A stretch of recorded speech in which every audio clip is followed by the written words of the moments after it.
Today's September 12th. Wait, what? We just talked about sweeps. They pulled off a sweep? Hey, in the midst of it, our GM had some comments we're going to talk about, and we're going to talk a lot about pitching tonight.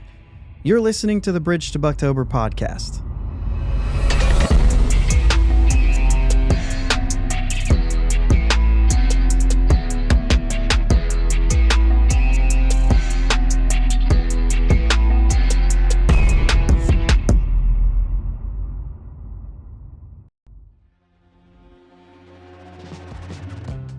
Yins guys, thank you for listening to the Bridge to Buctober podcast, where we talk all about them Pittsburgh Pirates and that.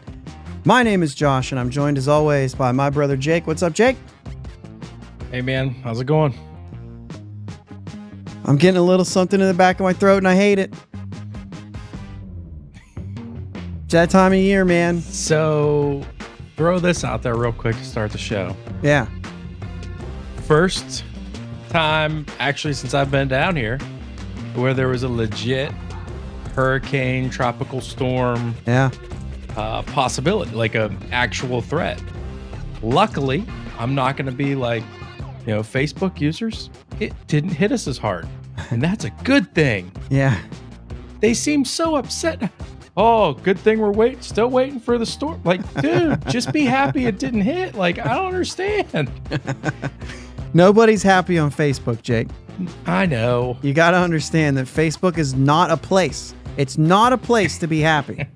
And I won't stand. I just don't like. Quit complaining, man. It didn't hit that bad. That's a positive. Yeah, it's a good thing. It's definitely a good. Now it did. It hit, right? It just didn't hit you. So yeah, it hit. Further west than New Orleans, and I'm still an hour and 10 minutes east of New Orleans. Gotcha. Northeast. Yep. But yeah, I mean, it was crazy. I looked out the window a couple times. The trees were moving pretty good, but nothing too crazy. I think I'm not going to go on quoting saying exactly how fast they were, but I would say probably gusts up to like 35, 40.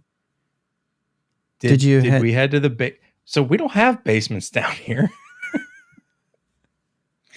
I know of only because of where I work. Our plumber was doing some stuff at work, and he said that he knows of 2 in Ocean Springs, Mississippi, which is where I work, that have basements, and he's there all the time because their basements are flooded.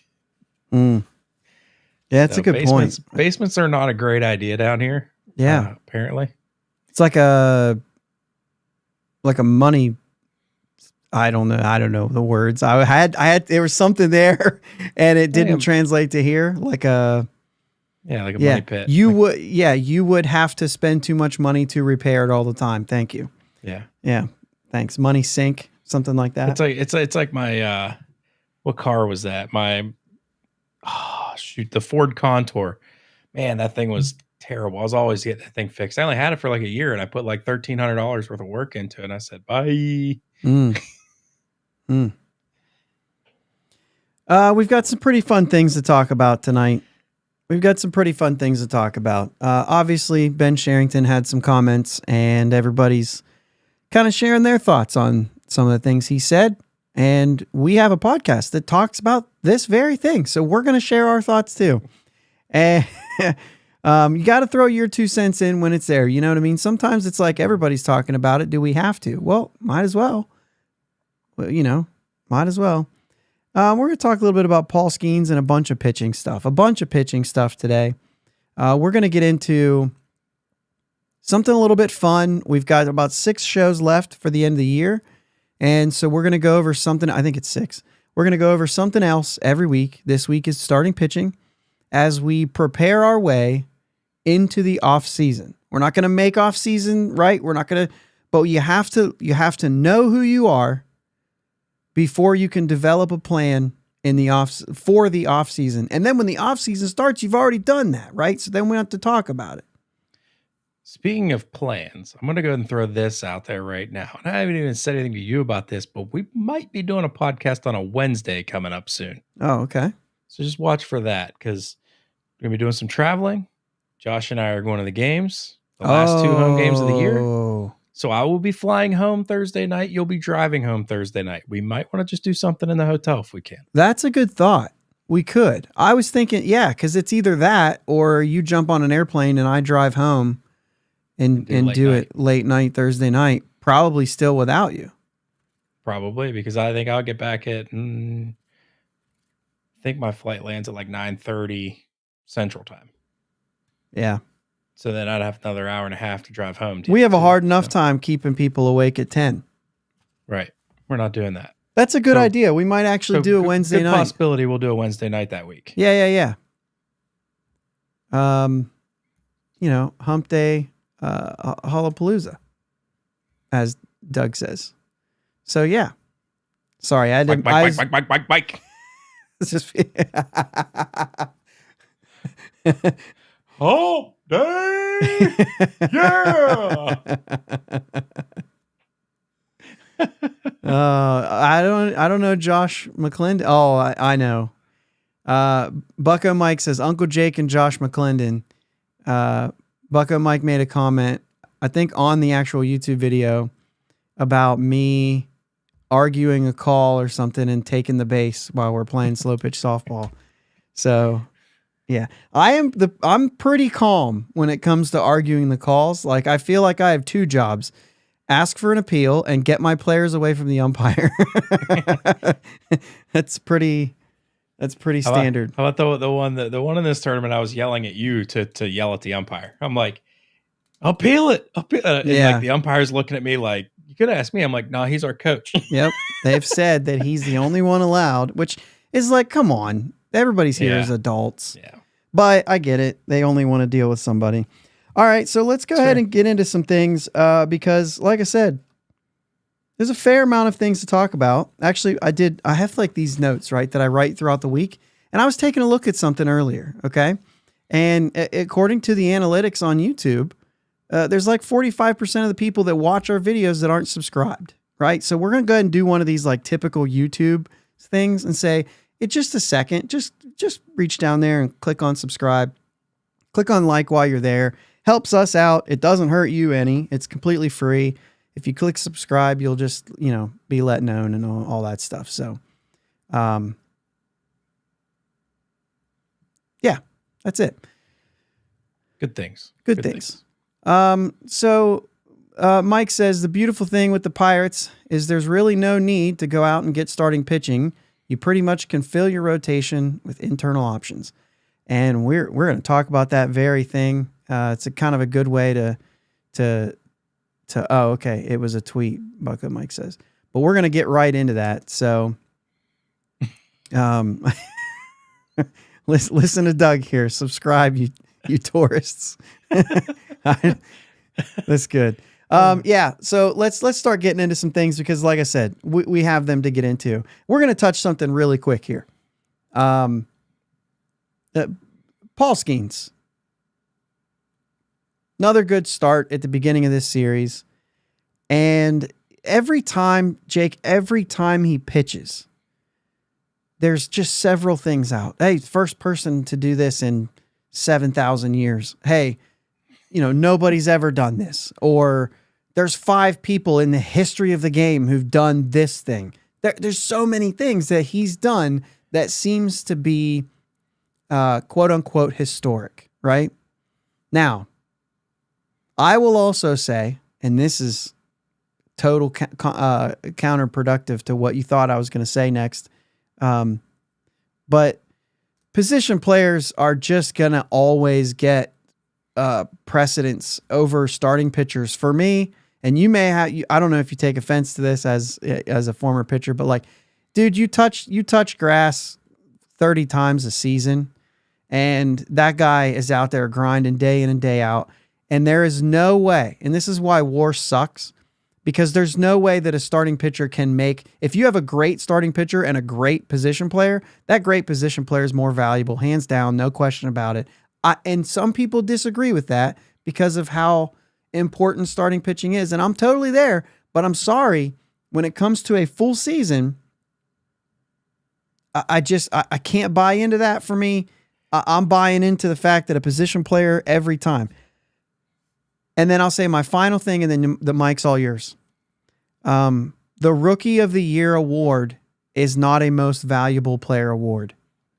It is just come in and steal my response. Oh, go ahead then. Go ahead then. Like that, go ahead then. If you throw out a thing like that, you have to let me breathe. Go ahead. Like, come on, man. No, because you can't rebuttal yourself. Nope. Go. That was all my point. But go ahead. That was exactly what I was like over here thinking. You're like, the position player is more valuable. You're 100% correct, but this isn't a valuable award. Yep. This is at what you do. Were you the best rookie of the year? Yeah. Who had the better season?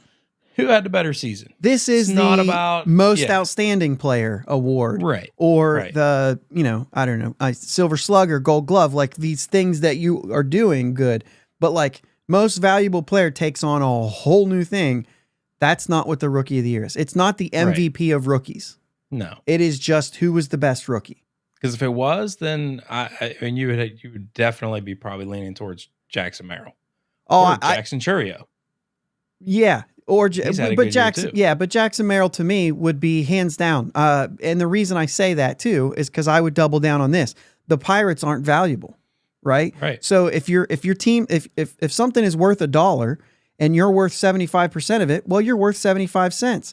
But the next guy, if a team's worth $10 and you're worth 50% of it, you're more valuable because you're worth $5. Okay. You know what I'm saying? So like, I don't care how much of the pie you take up.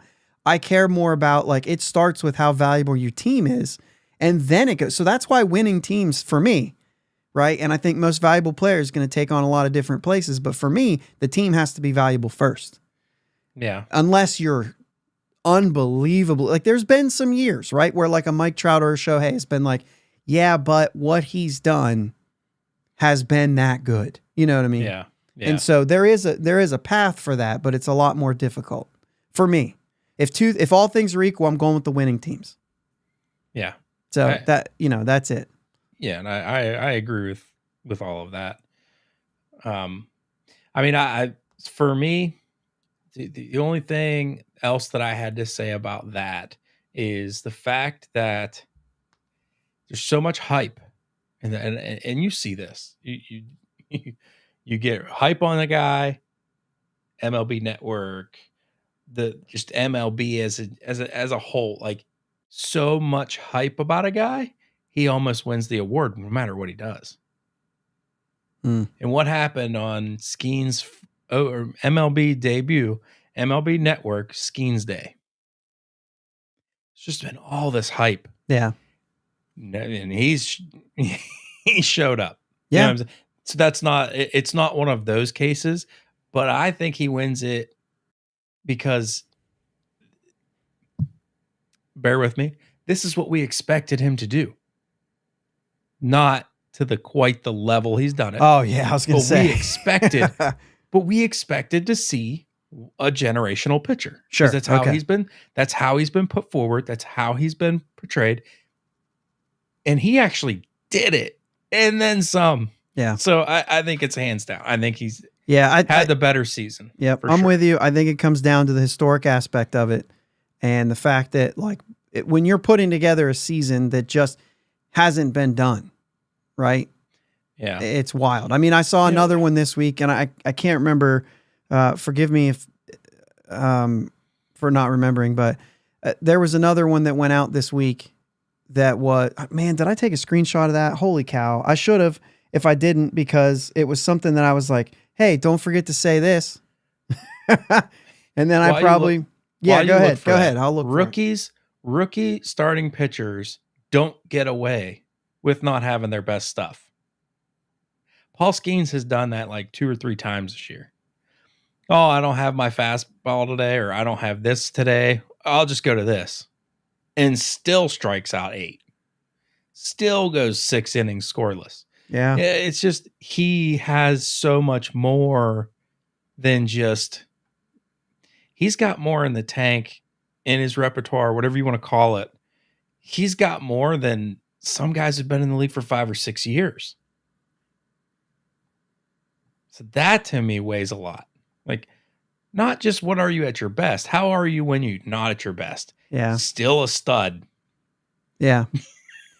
Yeah. Just what it is. It was something about basically like, here's the list of pitchers who have done this, right? Mm-hmm. And then it was, on top of that, it was, oh, by the way, this is the list of them who have, like there was like 8 guys on the list and 6 of them won the Cy Young in the season that they did it. We're not even talking rookie of the year, right? Pedro Martinez was on that list 3 times. It was something that had to do with 20 starts and 28 runs and so many and 150 strikeouts or something like that, right? Whatever it was. But like it was ridiculous. And these guys are winning the Cy Young doing that. Now, granted, they all probably went higher because of more starts and whatever else.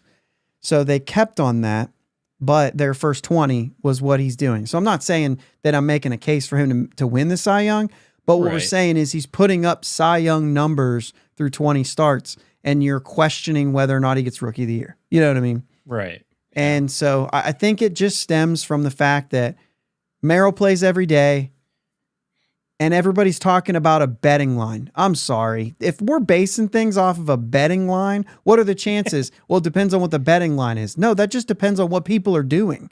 Like that's not a stat. Why are we looking at betting lines, guys? Let's go. Unless you're trying to bet, you just leave the betting lines out of it. Can we do that? Right. That's probably an unpopular opinion. No, I can't see how. I can't see how that would be unpopular. Like if you can't use that for awards. Yeah. Michael says, should they split up Rookie of the Year for hitters and pitchers to award one for each? If they do that, I would cut out American League and National League. I want to be careful that we don't, and I'm not saying that you're guilty of this, but like, I want to be careful. We're not just saying everybody gets a trophy. You know what I mean? Let's keep them. It should be elite. It should be for somebody who had the best year. And quite frankly, Rookie of the Year is awesome because it rewards you for being a great rookie. But like, you can look back at rookies of like guys who got Rookie of the Year, and some of them didn't end up with great careers. Yeah. I'd be okay with that. Like what you said, though, I would be okay with a Rookie of the Year pitcher and a Rookie of the Year position player, and just not doing it by league, just across the board. Yeah, I'd be okay with that. The only problem that's with that, that's the only way I'd be okay with it as far as splitting it between pitchers and hitters. Yeah, the only thing that's a problem with that is, and I guess it's probably happened this way, anyway, but is the aspect of like, well, what if you don't really have any? Like, you're giving an award to somebody who maybe there were no good pitchers this year, you know what I mean? And then you're kind of just giving one up and whatever else. Did I just miss something? Are we good? Yeah. Okay. All right. Something jumped on my screen and it made me feel like, all right. Are we there, guys? Are we there? There we got it. Oh, there it was. The one that disappeared came back. Oh. Yeah. This comment right here disappeared and then it came back. I thought we dropped it. Oh, message retracted. He probably fixed something on it. You scared me, Mike. And yes, I agree. Jackson must have been a popular name. I made that joke not too long ago saying, well, Paul Skenes would win it if his name was Jackson Skenes. But yeah, I don't know. Anyway, we got to move on, man. We've got enough to talk about. I think it's his. He's got 3 more starts. Let's see what he does in those 3 starts. I think he could for sure lose it. But if he continues to do what he's doing, and he's got who? He's got the Cardinals, he's got the Yankees, and he's got the Brewers. I think it's what you said. Did I line up with no, not the Brewers. He's made his last home start. Cincinnati. All right. So in Cincinnati. So that one actually could be dangerous. There's a little league park down there in Cincinnati, but oh yeah, he might throw. If he's going Sunday in Cincinnati, that might change some plans. If I'm going to go to a game in Cincinnati. All right, let's move on. Ben Cherington made some comments, guys. And I mean, shoot, that's what we're here to talk about, right? And I'm like 4 minutes behind what I had planned on doing, so this is awesome. Let's get to the good stuff. And I do have a little bit of video here. Yeah. So let's listen to a little bit of these comments, Jake, and then we'll have some comments. This is what he said. I believe we're improving, just not as fast as we want to and need to, and so we're accountable for that. Ultimately, I'm accountable for that. Need to do all the work, every day to figure out, how do we speed that improvement up? And that's not specific to the major league team either. That's, this is a entire baseball operations point that, we're accountable for making sure we continue to improve in every aspect of baseball operation. And as we do that, it'll translate into more and more wins at the major league level. So very clear on that. I believe the team is better than it was last year. And not good enough, we need to make it better, and there's no one thing that's going to do that. There's lots of things that are going to do that, and we're responsible for delivering, and we'll keep focused on that. All right, two things here. I believe we're improving, just not as fast as we want to and need to. And I believe the team is better than it was last year and not good enough. So you got like a couple different comments there. You buying or you selling here? And which one? I'm indifferent right now because of other statements that were made that we're going to talk about the coaching staff. Like I just don't know. I like that he's taking quote unquote accountability. But I agree with what he's saying. We are better than, I think the team is in a better spot, not record wise, but I think the team is in a better spot player wise, talent wise than we were a year ago. But I also don't think we're good enough yet. I get that. So record wise, right? Just speaking of record wise, 16 games left. They go 6-10. They're the same record they were last year. It's very doable. Mm-hmm. I believe it's doable maybe to even go, 7-9 or even 8-8. Yeah. I wouldn't go much further than that. You know what I mean? I wouldn't go now if they go. We've been playing well right now. I'm pulling for 8-8 because then I'd nail it on my prediction at the beginning of the year, and I don't think we ever hit that. So, not right on. So I'd be fine with that. The path is there, but it matters, right? Because it's results. It's on paper results. Every year since they've been in charge, this group here, every year it's gotten better, record-wise. Mm-hmm. But there's 3 years of that, was it really better? I don't really know. You know what I mean? Like, not really. It's not better. Yeah. And so there have been improvements each year along the way, but I can't say that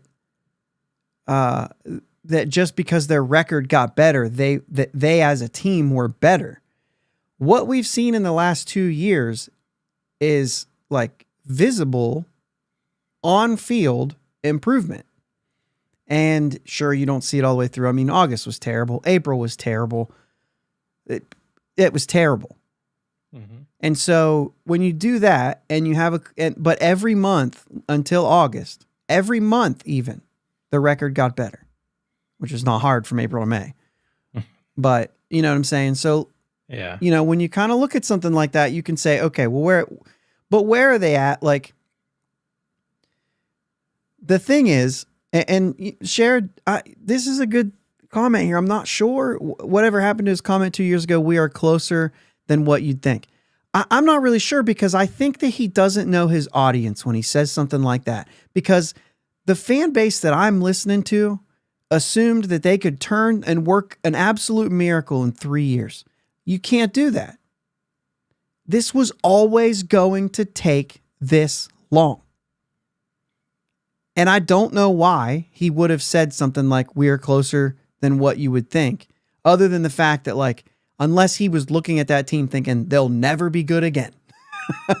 Like, unless that was the thought, because this was always going to take this long. I expected this year to be closer to 500 than what they're going to end up. So for me, this is the first year where I'm like, you're going to underachieve. Because this should have been a jump year to put you at the 500 mark, and August happened, right? They were there. And then August happened. That 10-game losing streak happened. They were there. And then they made trades that ended up falling apart. I mean, I don't want to even say that's the only thing. Certainly didn't help. You know, it's tough too to really put it, and he's taking accountability. I get it, and that's that you're supposed to. But like, you had your bullpen most of the year was good. All of a sudden, they're not. We go on a 10-game losing streak. We're scoring runs. We can't pitch. I don't even think the bullpen was good at all this year. Bednar has never, I mean, I know he had his stretch, but even when he had his stretch, he wasn't Bednar. He wasn't a top 10 closer in Major League Baseball, which is what he's been. Right. And Chapman's been up and down. And Holderman wasn't even here for a long time, and then he was up, and then he was down. And then Kyle Nicholas is up and down every start. Like, that guy's got electric stuff, but you just hope he can throw it for a strike when he comes in. If he can, he's great. If he can't, that's something he's working on, right? Majinski was hurt. He wasn't there. Baraki didn't do anything this year hardly. And even now that he's there, he's not looking good. And so I felt like the bullpen has been miraculous that they've got any production out of it this year when I look at what's happened. You know what I mean? It has been the starting pitching's been way better than we thought it would be, and the bullpen has been way, way, way worse than we thought it would be. Yeah. But I guess that's what I'm thinking of. Like, going into the season, like, the personnel he had in place was better. Yeah. Was good.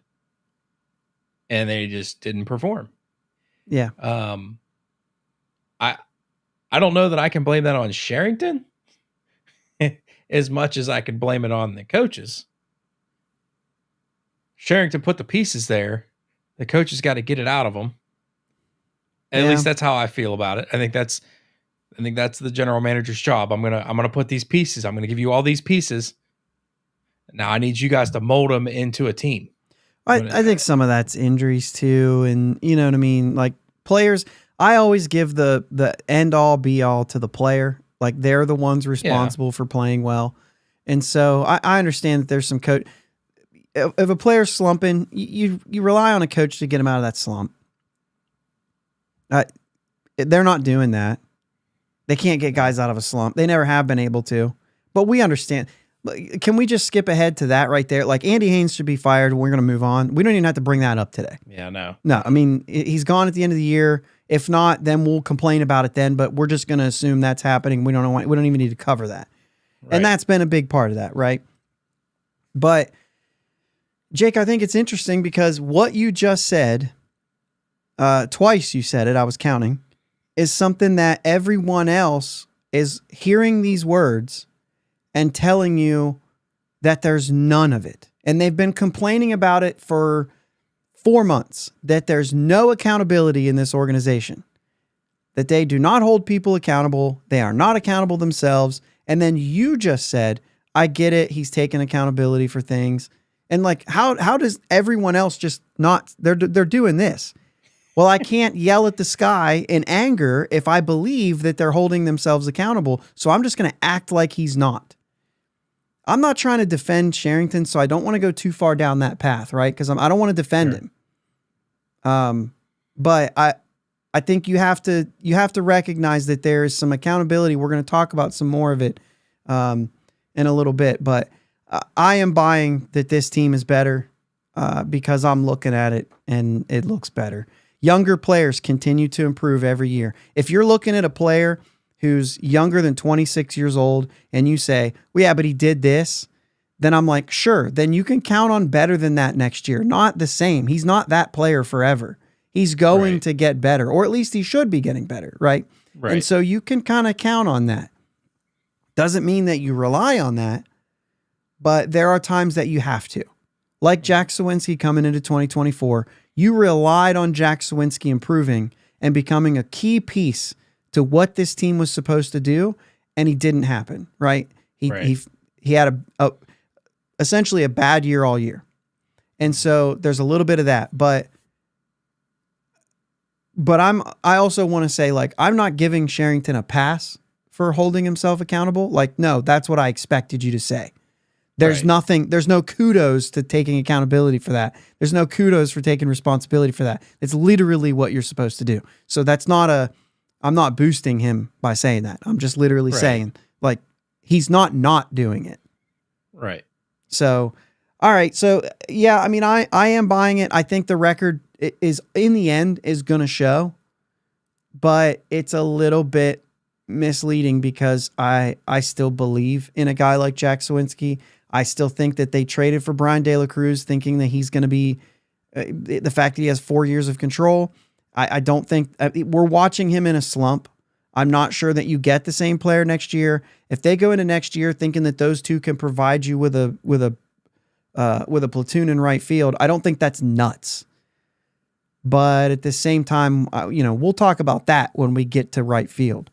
But I don't think that's absurd and lazy. Those players can be good players. Like De La Cruz could still hit you 20 homers. Jack Sawinski could still hit you 20 homers. I don't think that they could do that in the same season because of playing time. But you know what I'm saying? Like, they're going to give you 20 to 25 homers as a combination going into next year, unless they don't. Right. It's a hard thing. They know the players more than I do. But anyway, like I said, I don't want to go down a rabbit hole here because we want to get into Shelton. And this is the big one. This is the big comment, right? This is the one we want to hear about. Sorry, I fully expect Shelty to be the manager in 2025. And, I think there's a lot of parts of the job I believe he does really, really, really well. And I also believe that he works his tail off to continue to improve in a number of ways. And so I think seeing that, I believe he's the right person to manage this team in 2025, and so I fully expect that will happen. All right, I'm going to start this with Doug's comment here. So objectively, maybe the on-field product, sorry, I can get rid of that. The on-field product is better, but the coaching and GM are needing the work. Yeah. Like I think this is true. The players are getting better. Whether it's the same player getting better from year to year or it's the players as a whole, they are improving. I also agree that maybe not enough. So anyway, fully expect Derek Shelton to be the manager in 2025. You have 16 games left. That means we had 16 games to change his mind. In a group chat that we had, in a group chat that we have, I said, wasn't this said before? Wasn't this a comment before that came up? And Gary brought back a tweet that said, Hurdle was informed he'll be back as the Pirates manager next season. This was in September of 2019. And then, of course, an hour before the final game, he was fired. Right? I think the story goes something like, well, you're not going to return, but you can manage this last game if you want. And he's like, nah, bro. Yeah. But you're fired as soon as this game's over. He's like, nah, I'm fired right now. You know what I mean? Like, yeah. Well, you can go lose this one without me. Yeah. And they did. But the fact that, like, he says this, I don't know that I'm buying it. Yeah, I'm not buying it. You think it's words? I don't know though. I don't know. Sometimes I legitimately think that he just is I think he's got a man crush on Derek Shelton. Like, you know what I mean? Like, I think he thinks that Derek Shelton is a little better than he is. And I think he looks past some of the things that he's not doing well. And I don't know why. Like, I can't figure out why. Yeah, I mean, he even says, like, he does a lot of things well, and in the things that he doesn't do well, he needs improvement. He knows he needs improvement, and that's where I'm kind of like, okay, but where are we? Like, are we? I get it that, like, if I had a job, and I felt like there were things that I had maybe that I needed to work on, I would hope to get some grace from my employer to say you do enough good that I value you as an employee and I could keep you. But I don't know if like that is the same thing. Like that's what you say to a player. Yeah. I don't know if you go there for a manager, depending on what those things are. Are they big things? Like if it's bullpen management, yeah, I could see you saying, no, we're going to keep a hold of this guy. We're going to give him some help with bullpen management. Maybe our pitching coach can speak more into that. Maybe we can just, maybe he will improve at bullpen. Because I think that comes with being a manager, right? You're going to have experience in bullpen management. But there's some things where I'm like, I don't know, man. He was a hitting coach, and then you have a hitting coach, and we can't get guys out of slumps. Like somewhere in there, we need to figure out the hitting side of getting out of a slump. And I will say, hitting wise, offensively, this team is better than they were. Mm-hmm. They're scoring over 4 runs a game, except for in April. They're scoring over 4.3 runs per game, despite the fact that they scored 3.2 runs per game in April.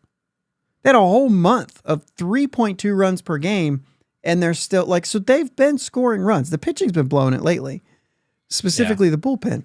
So there are improvements offensively, even though some of those players you can think, well, geez, like De La Cruz has been here while we've been a better offensive team, and he's done nothing.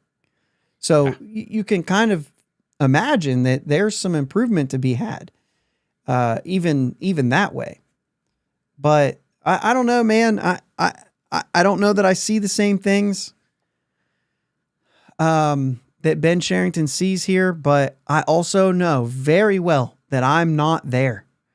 I have never had a conversation with Derek Shelton. I've never seen how he prepares for games.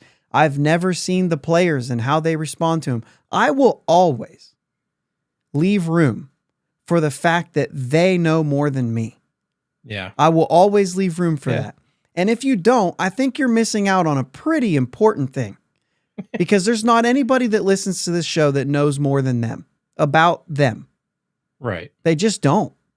They don't have the same access. You know what I mean? Yeah. That doesn't mean that we don't get to complain and yell at the sky. Like we absolutely can do that. That's what a fan does. Yeah. You know what I'm saying? So I'm not saying that people shouldn't, share their thoughts on it, because absolutely you have the right to do that and you should. I'm just saying that there is a little bit in there saying, okay, well, I think it's harder in this situation, but for a player, you know what I'm saying? Like David Bednar walks off the field the other day looking really mad. They know what's going on there. And we just sit here and speculate. You know what I mean? You got anything else on Shelton before we jump to the rest of the staff? Nah, I'm good. I spoke my piece. As we would in every season, we will get to the end of the season and have an opportunity to look at the entire group and decide, again, consistent with the point about, faster improvement, more improvement, decide if any adjustments are necessary to give ourselves a better chance to do that. This staff works as hard as any in baseball. I really love working with them.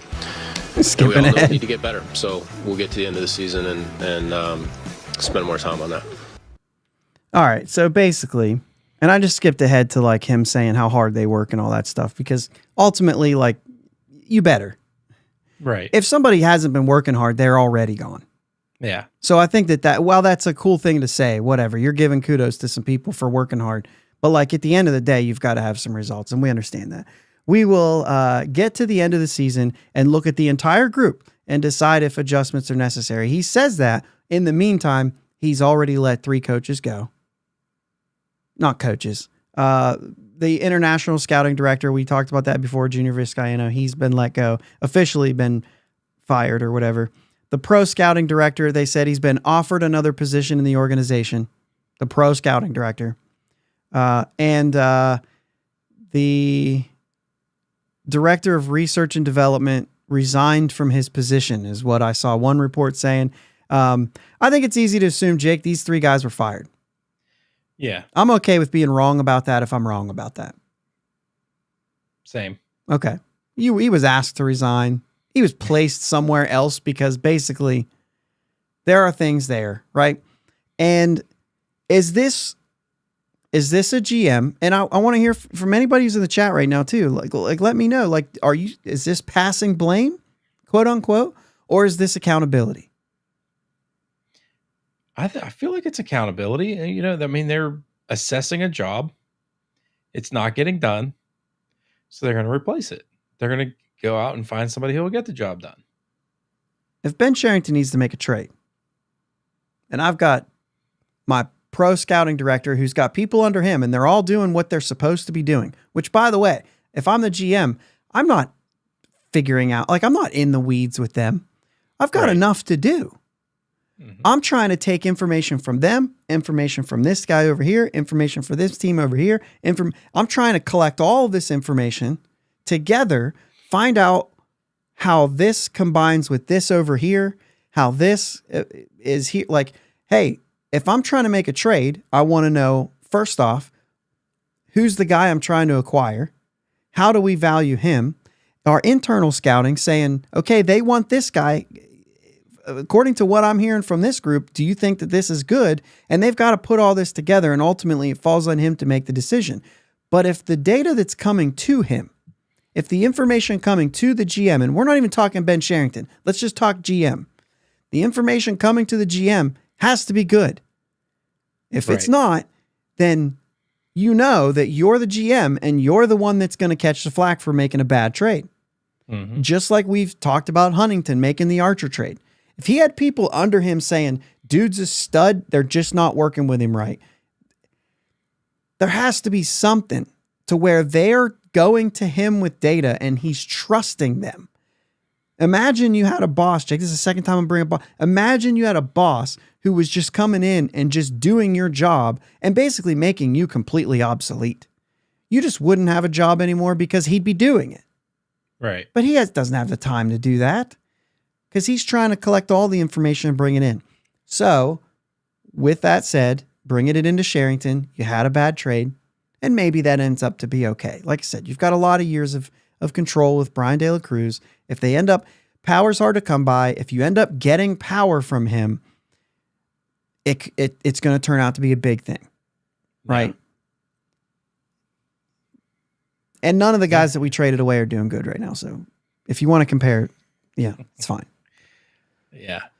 But anyway, I mean, I'm with you. I think it's accountability. Go ahead with your thought. I just, all the things you just said, like, you gotta be able to trust the guys you're getting the information from. If you can't trust them, you gotta figure out why you can't trust them. If they're giving you bad information, then that's, sorry, buddy. I don't even care if you don't figure. Yeah.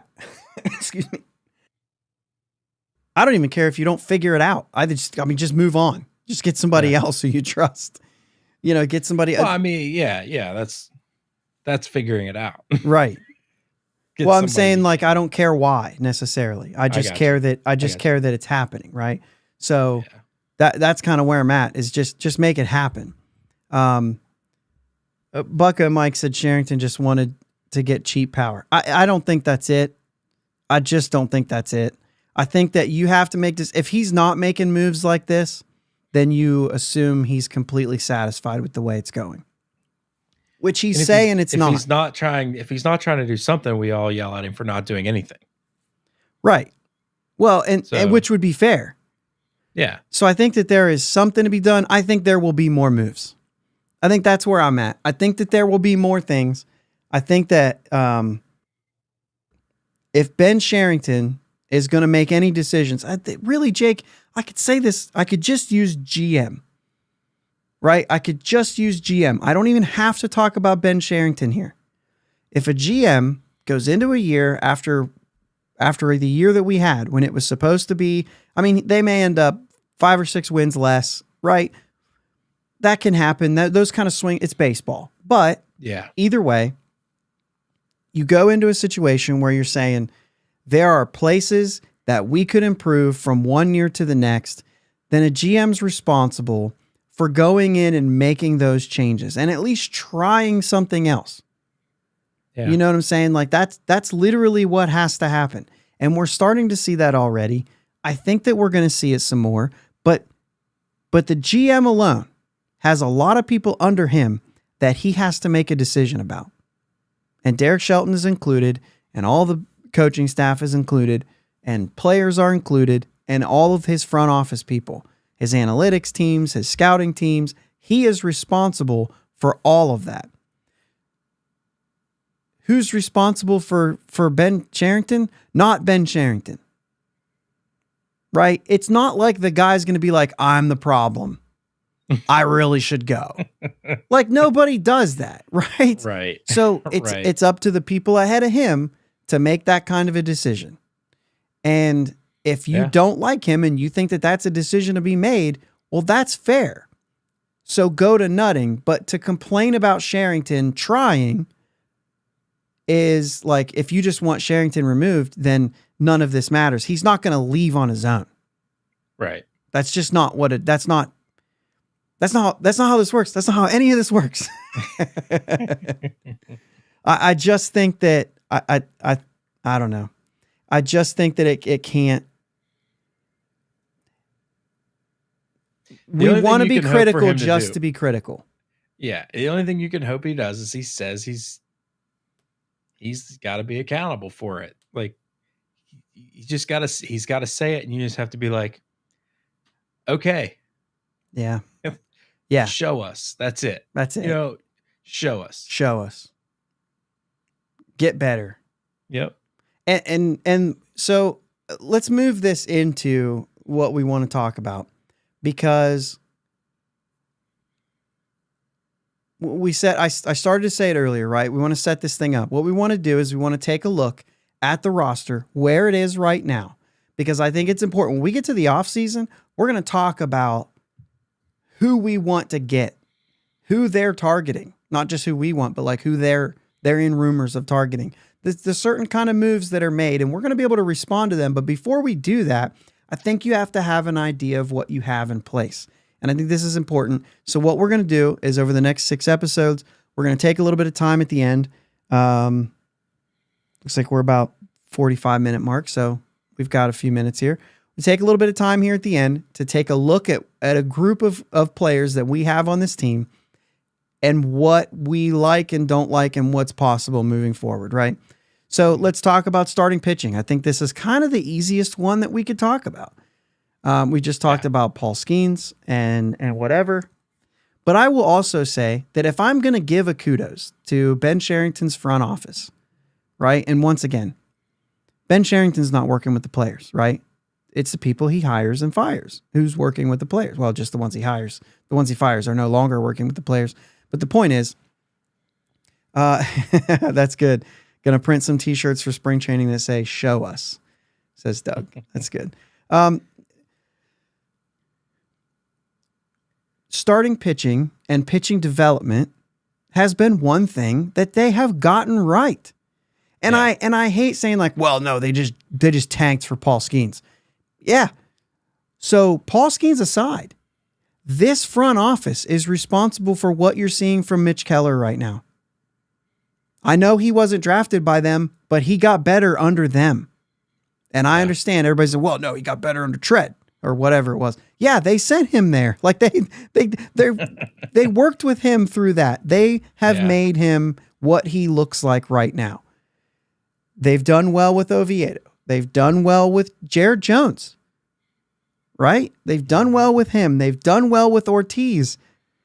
Contreras was a different story, but maybe for certain reasons. But Ortiz has been an internal guy. Sure, wasn't signed or wasn't like, you don't just draft, you just sign, international signing. Wasn't signed by this front office, but they've been the ones for the last 5 years who've been developing these players. Right. Right. Quinn Priester, who I know is right now not looking like he's ever going to work out, but you know, they did a lot to get him to where he was. I mean, that guy was not even on his way to the pros. However, they did kind of, ship him out, held him accountable. Sure. I mean, you know what I mean? Not getting the job done. Yeah, I think it was more, you see a situation where I think a team maybe called, from what I'm hearing, a team called and asked for Ortiz and they got Priester instead.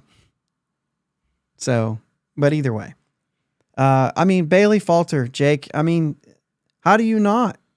Right. How do you not give some sort of kudos to what's been going on? And like I said, and Skenes probably still has nothing to do with it. Right. But you've got a high school arm in Bubba Chandler that's just steaming. You've got Thomas Harrington, who went 2 years in college. This guy, he's a freak. The dude, college or pros, 4 seasons, I think his highest ERA is like 3.53. Like, he's just a stud. Yeah. Anyway, there's been a lot of good. So let's talk about what we have right now. Skenes, Keller, Jones, Falter, Ortiz, all those guys going into next year. Nobody's leaving for free agency. We know that Marco's out of the picture. We're not even going to talk about him. And then you have behind that, you have Braxton Ashcraft. You've got Bubba Chandler. You've got Thomas Harrington, we just talked about. Johan Oviedo will come back from his injury at some point next year. And you've got Mike Burrows. And those are just like the ones right there. You've got some depth. You have the ability to have depth. And when you look at that, I mean, you're looking at essentially 2 rotations. You've got 10 guys who are available. And I think ready to at least be there, right? That if some of your guys that you would rely on are going down, you at least have a player who could show up and be great or be good enough even, right?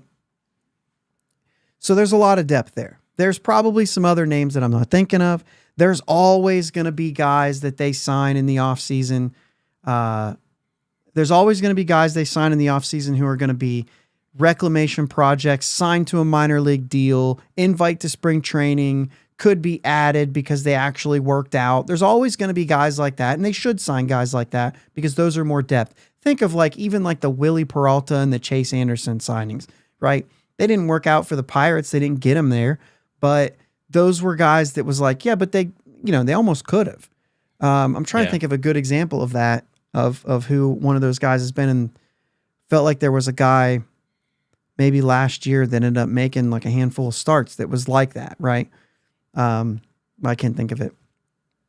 But anyway, like any of that kind of thing, you expect to see, I would expect to see in the offseason to help build that depth. Any other thoughts here on, I mean, do you look at free agents? Do you roll with this because you know that this team ain't spending money? Like, where are you at? I'm not looking at free agents. If I look at anything for a starting pitcher, and if I look at anything, I'm probably not. I'd be looking at the trade market, and I'd be looking to add another lefty to this, and I would probably part ways with one of those depth guys. Plus, you're going to have to give up a little bit more than that, but I'd be willing to deal one of those depth guys for a lefty, or even, I ain't dealing any of those guys that we're starting right now. But I'd be willing to give up. What's the point then? I mean, you're looking at 10 guys. We have one lefty. So I get what you're saying, but why would you part with a pitcher to get a pitcher? You're probably, if you're doing something like that, you're dealing like Bubba Chandler, who has a really high ceiling, to get a major league arm who's like slightly better than Bailey Falter. You know what I'm saying? Like, that's just how it's going to work. A proven arm versus a not proven arm. Yeah. But let me go one step further. I wouldn't look into that anyway. I was just saying, if I was to do anything with the rotation, it'd be something, try to be creative and do work a trade. Yeah. So here's how I would be creative.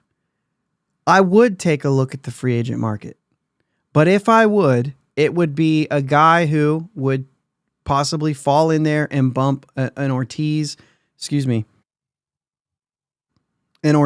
or a Falter out in a way. And yeah, you could look at a lefty. I mean, they're not going to be in the Max Fried situation, but, right. and to be honest with you, I'm not sure lefty is even in the play. As much as I care about having a lefty, I just want the best pitchers I can have. If a lefty's not in the cards, just get the best pitcher you can have. Yeah. I'm not overly worried about it. But if it's a lefty, you could go a little bit less, right? Because you could say like, yeah, but they'll do well at PNC anyway. You know what I mean? Like, yeah. I still think that Ortiz is a better pitcher than Bailey Falter, but Bailey Falter is going to be great for the Pirates. That's a debatable. Let's not. If I could retract, I'm in on Falter. So yeah, if I could retract the statement, we just don't know. We don't know. But anyway, I wouldn't mind if they were going to look and say, no, we're going to make a real push. And I'm looking at this free agent list. I'm really not sure who fits in this, right? I mean, obviously you're not messing around in the Corbin Burns category. right. But I don't know if you could, like a Shane Bieber or a Walker Buehler who's been injured. I don't think it's worth it to even go down as far as like Michael Lorenzen. Sure, you have the ability to move him to the pen if you need to, but the only thing, so let me just say what I was thinking here, is if you would go that route to create that depth at the major league level, then you could use one of those minor league arms to help the offense. You're going to have the ability to do a lot more in a trade if you're trading a pitcher for a position player to a team who has a position player to trade but needs pitching. Yeah. You know what I'm saying? Fair. It's harder to trade the same position for the same position because all it is who values which one more. And you know what I'm saying? But if you're going, hey, I've got a surplus here at, let's say, first base, because, I mean, we'll know that when we get to the first base, but they got a surplus here, but I need arm. So you give me that guy, but you're going to have to spend good money to make that worth it. Yeah. So I don't know. It's interesting. I would do something like that. I could see them moving like an Oviedo this offseason, despite the injury. I mean, they were able to move Brubaker when he was hurt. I could see something like that where they could say Oviedo, we proven already to be a good pitcher, realizing that he's probably going to be, somewhat of a better pitcher. You can probably get somebody else. You know what I'm saying? Like, yeah, I think you could probably help one of your positions. Maybe that's an outfield position. Maybe it's first base. I just don't know. But I think it's interesting because this is probably going to be our strongest group. And Doug says, I'm bringing up the 6-man rotation again. I think they're going to have to. You're going to be able to. What are we saying? Here's my only problem with the 6-man rotation. I'd be fine with it if we continued to use starters as the way we've always used starters. But we use starters and they go 5 innings. And now you're going to take somebody out of the bullpen? Like you're depleting your bullpen. I don't want to say depleting. Right. But you got one less guy in the bullpen to help you finish out games. Now you're going to overwork the bullpen because you got 6 guys. Yeah. That are actually in starting roles. Right. I don't know. Bucket Mike says moving Oviedo is selling low. So that's actually a good point. So maybe that's not, might not be a good idea. I'm just saying, like, I could see them doing something if somebody was really in love with what they saw and they've got some time. Yeah. You know what I mean? Like, it's going to come from a team who's going to say, I've got some time. Yeah. Imagine it. I mean, I'm not going to do that. We'll get into those kind of talks when we get to the offseason. Right now, we're just setting it up as what do you have? What you have is a list of 10 guys who are a possibility to pitch in the major leagues next year. But also because of the fact that you have that, if you're able to replace them with more depth and use some of these players to bring in help on the offensive side, this is probably the only group that you could do that with. Yeah. Because I mean, I don't know how many people are believing in Henry Davis or Andy Rodriguez at this point, or even Joey Bart. And I can't imagine trading Joey Bart at this point because you don't have anybody. Yeah. Like, we don't know what we have in these other 2 guys. So I'm not like, I understand that we want to be excited about even saying like excited about prospects and ready for them to come up. But even then, like, you just don't know. And I don't know, man. It's just tough. We haven't seen Henry Davis work yet. Do we think it's there? I mean, yeah, I think it's there. But look how long it took Joey Bart for it to click, and it ended up being a change of scenery. It could take time. Yeah. So I don't know.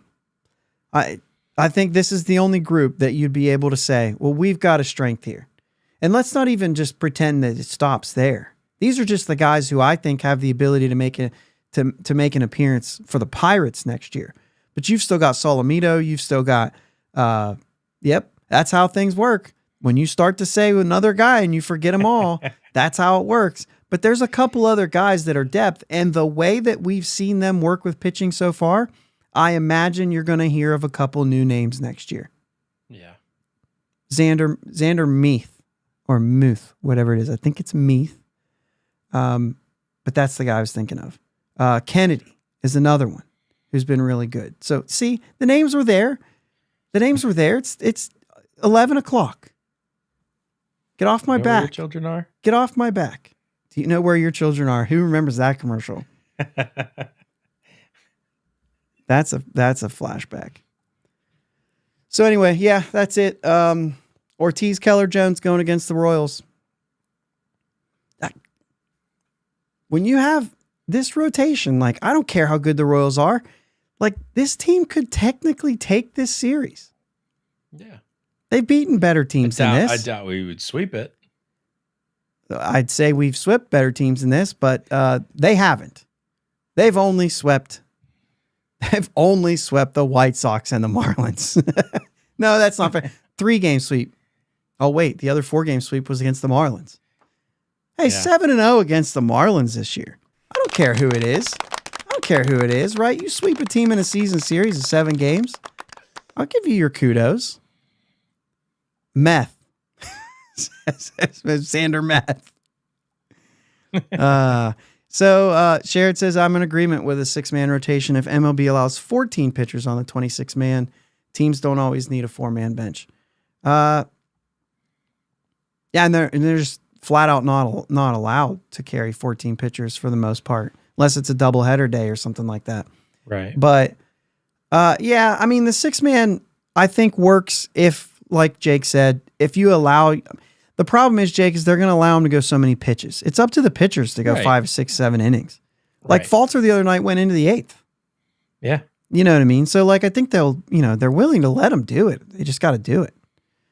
Yeah. They can't, Yeah, no, it's, and that's what it is too. You have, at minimum, you got 2 guys that are big strikeout pitchers, and Jones and Skenes, who just automatically, they just throw more pitches. Luckily, they're not walking a ton of guys too, because then your pitch count. It's just the way we pitch as pitchers now. 6-man doesn't always pan out. Like, it's not gonna. I think we have 6 guys that could be. I think a 6-man rotation could work, but I'm also with, maybe if they up the roster count. Yeah. Michael from 412 Double Play said Royals are not good on the road, though, technically. He would know. If you guys aren't reading SteelCityPirates.com, Michael does a lot of the series previews on there, too. So I think he's got a series preview coming out tomorrow for the Royals series. Check that out. So, yeah, he would know. This is going to be fun. We're going to talk about, I don't remember, what do we have on there for next week? Did I tell you? I think you did a text. I forget what you said, though. Well, you're supposed to memorize that stuff. Oh, yeah. Catcher next week. Bring your catcher talk next week, guys. Not next week, but Sunday. Catchers. We're going to talk catchers. And then we'll go from there. But you have to be economical with your pitches, says Bucko Mike. I mean, 101 there. Efficiency is the way I like to look at it. I'm an efficiency guy. It's kind of one of the things that drive me nuts is when people aren't efficient. Well, that goes for pitching too. Yeah, I pitching coach in college. Our philosophy was to get a guy out in 3 pitches or less. 3 pitches or less. See, our high school coach said if you have an 0-2 count, don't you ever throw a pitch in the strike zone. And in the major, like I'm I would change that philosophy to 4 pitches or less. That's where I would stand on it. Yeah. Especially in the major leagues. Like I would, 4 pitches or less. Let's try to get to the next hitter. But I mean, he was basically saying, get him out. Like, Yeah. just don't let him hit the barrel. There you go. Royals losing record on the road, 35-37. So yes, Bucko Mike, we are talking Joey Bart next week. We have to. He's a catcher. Mm-hmm. He's controlled. Like he's not a free agent. We don't have to make sure we retain him. He's on our team. So Michael says, was Jake's pitching coach Ray Searage? Because that sounds familiar. Hey, Uncle Ray was pretty good there for a good run, man. Yeah. Uncle Ray was what was he like? Perfect record or something when he would go talk to the pitcher, guaranteed next guy was out. It was like a big run. I remember counting that back in the day. Being like, oh, there's Uncle Ray. Next guy's out. You can forget about it. He's pretty good at that. Pretty good with those mound visits where you probably talk nothing about pitching. Yeah. But that's Uncle Jake. That's what Uncle Jake can do for you. I've been a part of a couple of those. Yeah. On the mound or as a coach? Or both? Both. Yeah. Yeah. All right. You got anything else? Hi. If you're watching this live, today's my wife's birthday. She's 29 again, she says. Yeah. Somehow I keep getting older and she just stays at 29. I don't get it. That's not fair. Yeah. Yeah. And a couple days ago was Keely's birthday, right? Thanks for listening. Mm-hmm. Her. Mm-hmm. So she's now 10, which is nuts. Just nuts. Yeah, that's crazy. That's what I looked at Ashley the other day. I was like, Keely is 10 today. Yeah. 10. I've been a dad for 10 years. What is going on? Yeah. Hey, Buccos were good when she was born, man. I remember watching the game in the hospital. I was like, it's not called a hotel. I'm on it tonight. I'm on it. I remember watching it and saying, like, man, like it was September, you know what I mean? So they were in it. And it's Neil Walker's birthday, same birthday as her. So they were talking about that. And we were like, oh, well, it was like late at night too. The game was just wrapping up. I don't know where they were, why they were playing at 11 o'clock at night, but it was like late. But what do we got here? Chris Stewart. Hey. Smart hitting, Chris Stewart. Pitcher's ERA about 3.5 with Chris Stewart. And he's a smart hitter. So, hey, happy birthday to Bucko Mike. Hey, let's go. Let's go. Happy birthday, man. Well, Lottie, frickin' God. I'm kidding. Half a century, man. That's a big one. Congrats to you. But for real. So. Friday is Hawaiian Shirt Day. Oh, and Friday the 13th. What a birthday. Yeah. I hope that's good luck for you. Well, I had a best friend, like my best friend in high school, right? Mm-hmm. Birthday was February 13th. He loved when his birthday was on Friday 13th. He like had his best birthdays on. So he kind of sees it as like a good luck charm. Hey, we just won our Cincy tournament, 13th year. I was there. There's a lot of good around 13. 13 gets a bad rap. Clint Hurdle was number 13. That's right. 47 minutes. Which means we've crossed over the 11 o'clock time and we're just chatting at this point. Yeah. The Pirates played the Phillies, by the way, on September 10th, 2014. Well, then it must have just been a late game. You got that? What was the time of the game? Let me look. See more. That was dumb. Born on Friday the 13th. Love that. See, always good luck. Jake's trying to... I'm digging. You're digging? I thought you Not just really. had the baseball reference box score. Any box score says it at the Baseball bottom. reference, but it doesn't. Yes, it does. Where are you at?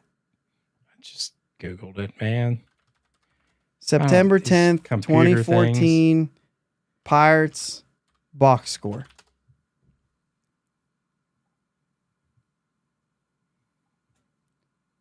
Any of them. Baseball reference. Game time, 7:06. 25,000. Game duration, 3 hours, 8 minutes. Right at the top. 10 o'clock. So maybe I wasn't on baseball reference, man. maybe we were done. Maybe we're done. I'm looking to see. Field condition unknown. That's because they weren't tracking it. 79 degrees. Wind 9 mile per hour out to center field. Hayes is 13. And he's unlucky.